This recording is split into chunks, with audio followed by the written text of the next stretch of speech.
Hello everyone, আমি চিত্রা আর আমার একটি নতুন ব্লগে তোমাদেরকে অনেক অনেক স্বাগত। তোমরা সবাই কেমন আছো? আশা করছি তোমরা সবাই সুস্থ আছো, ভালো আছো।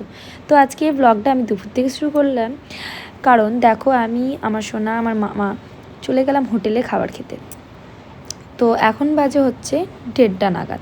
তো ভাই আর মা সকালবেলা চলে গিয়েছে হসপিটালে, কারণ মায়েরও আজকে অ্যাপয়েন্টমেন্ট নেওয়া আছে, তাই ডাক্তার দেখাতে গেছে। তো মা ফিরে আসুক, তারপরেই জানাবো সবটা, যে আমাকে কি বললো আর মায়ের কি হয়েছে সেটা কি বললো।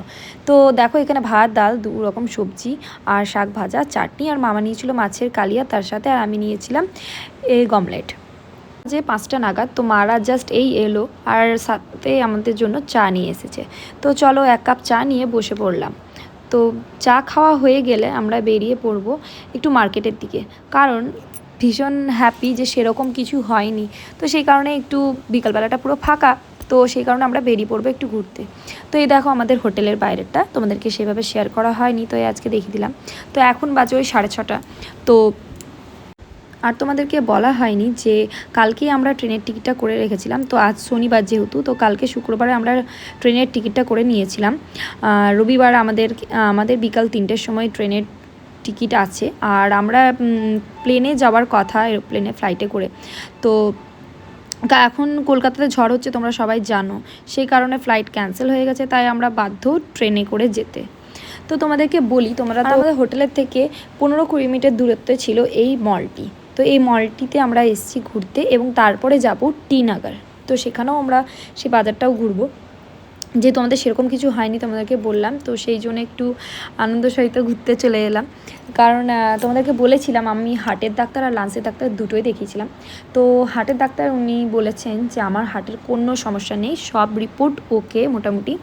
তো শুধু এখানে আমার শুধুমাত্র বর্ডার লাইনে একটু থাইরয়েড ধরা পড়েছে, শুকনো থাইরয়েড, আর হিমোগ্লোবিন কম।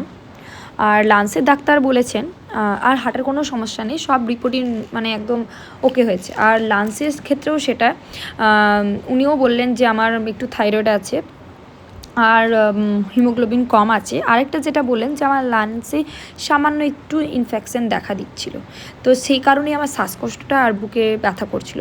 তো যেহেতু লাংসে একটু ইনফেকশন হয়েছে, তো উনি বললেন চিন্তার কোনো কারণ নেই, আমি তার জন্য ওষুধ দিয়ে দেবো।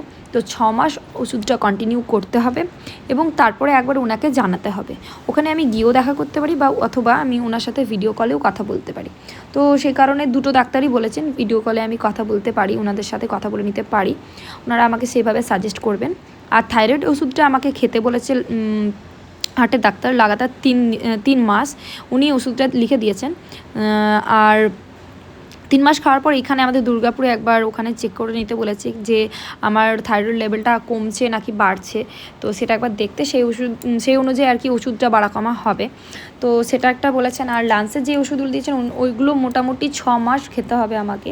তো 6 মাস খাওয়ার পর একবার তো জানাতে বললেনই।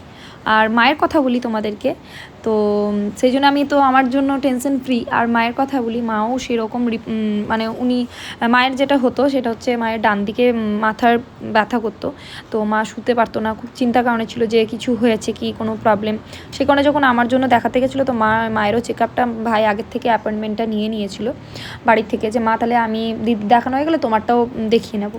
তো ওই জন্য আমার 23-24 দেখানোর ইয়ে ছিল।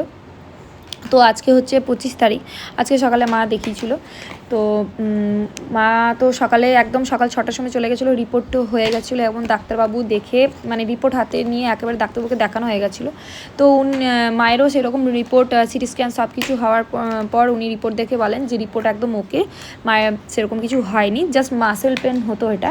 তো মাকেও সেই জন্য ওষুধ দিয়েছে মাসেল পেনটা কমে যাবার জন্য।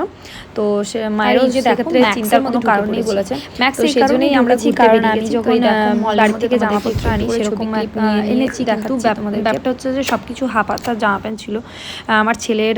তো সেই কারণে আমরা ট্রেন তো বুক করেছি, তোমাদেরকে বললাম ট্রেনের টিকিট। তো আমাদের হচ্ছে ফার্স্ট এসি। তো ছেলের ঠান্ডা লাগবে বলে তো আমি মানে প্রথমে তো ভাবিনি যে ট্রেনে করে আসবো বা কিছু, যে ঠান্ডা লাগবে সেরকম ফুল হাতা জামা নেওয়া হয়নি। তো সবকটাই আমি হাফ হাতা জামা নিয়ে ফেলেছিলাম ভুল করে। তো সেই কারণে মা বললো তাহলে সামনে মল থেকেই তাহলে একটা ওর জন্য ফুলাতা জামা নিয়ে নেওয়া হোক। তো সেই কারণে মলের মধ্যে চলে এসেছি, ম্যাক্সি অনেক কিছু জামাপত্র দেখার পর সেরকম দরকার ওর জন্য একটা ফুল প্যান্ট একটা ক্যারি করে নিয়ে গেছিলাম, যেটা বলে অনেক পুরো একটা সেট নিয়ে নেওয়ার জন্য ওর জন্য জামা প্যান্ট। তো সেই জন্য আলাদা আলাদা করে বেছে বেছে ওর জন্য পুরো একটা জামা প্যান্টের সেট নিয়ে নিয়েছিলাম। তো তোমাদেরকে সেটা আমি একদিন শেয়ার করবো। আর এই দেখো বিলিং কাউন্টারে চলে এসেছি, তো ভাই বিলটা করে নিচ্ছে, ততক্ষণ আমরাও একটু এদিক ওদিক ঘুরে নিচ্ছি। তো এই দেখো ওই বিলিং কাউন্টারটা, আর ততক্ষণ ভাই বিল করছিল, ততক্ষণ আমি মা আমার সোনা এই দিকটা একটু দেখে নিচ্ছিলাম আশেপাশে। তো চলো, ড্রেস নেওয়া হয়ে গেছে, তো চলো এদিকে একটু ঘুরে নিই। ও আর হ্যাঁ, ছেলের জামা নিয়েছি।